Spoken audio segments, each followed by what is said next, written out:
हाजुन हर बार candy के सामने अपनी फीलिंग्स को एक्सप्रेस करता है कि वो कैंडी के लिए क्या फील करता है, लेकिन कैंडी ने अभी तक एक बार भी ये नहीं बताया कि वो हाजुन के लिए क्या फील करता है। फिर दोपहर से लेकर रात हो गई, डिनर का वक्त हो गया, लेकिन इन लोगों का लव मेकिंग प्रोसेस अभी तक शुरू था। फिलिप उसे डिनर के लिए नीचे बुलाने आया था, लेकिन हाजुन ने उसे मना कर दिया कि आज वो बाहर नहीं आने वाला।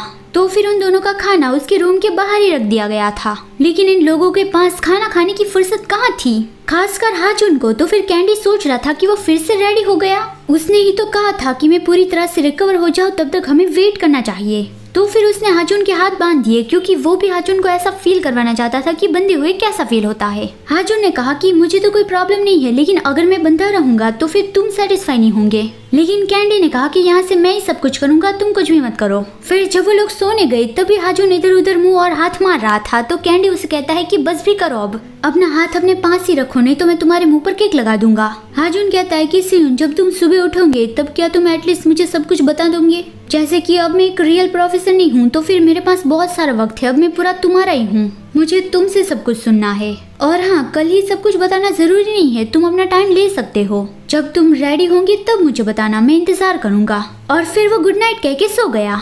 लेकिन जब सुबह उसकी नींद खुली, हाँ उसकी नींद खुली है, उसने अभी तक आंखें नहीं खोली है, उसने फील किया कि उसके हाथ बंधे हुए हैं। तो वो कहने लगा कि सियुन, क्या कल रात काफी नहीं थी? लेकिन जब उसने अपनी आंखें खोली तब उसे पता चला कि वो तो एक बोट पे बंधा हुआ है। कैंडी ने उसे वहाँ पे बांध दिया था और उसका लगेज भी वहाँ बोट पे रख दिया था। अब हाजुन को जबरदस्ती कोरिया वापस जाना होगा। कैंडी उसे गुड बाय कहता है और फिर उसे किस करता है, लेकिन हाजुन उसके लिप्स पे हार्डली बाइट कर लेता है। और उसने ये भी कहा कि कांग सियुन, तुम बस रुको, ये स्कार पूरी तरह से हील होगा, उससे पहले मैं वापस आ जाऊंगा। उसके जाने के बाद कैंडी मन में बोलता है कि हाँ, जैसे कि ये इतना आसान हो, ये एक प्राइवेट आइलैंड है, यहाँ पे स्पेशल परमिशन के अलावा कोई भी नहीं आ सकता। और वो भागकर वापस जाने लगा।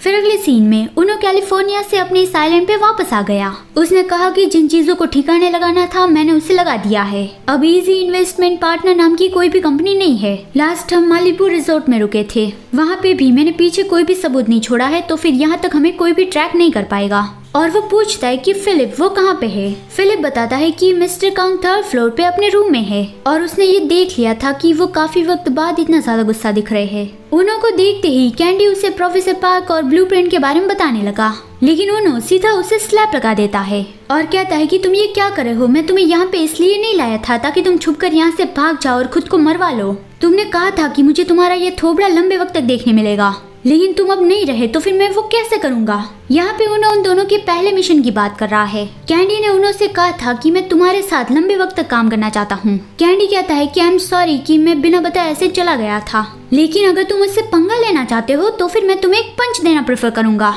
और वो उनो के फेस पर पंच लगा भी देता है।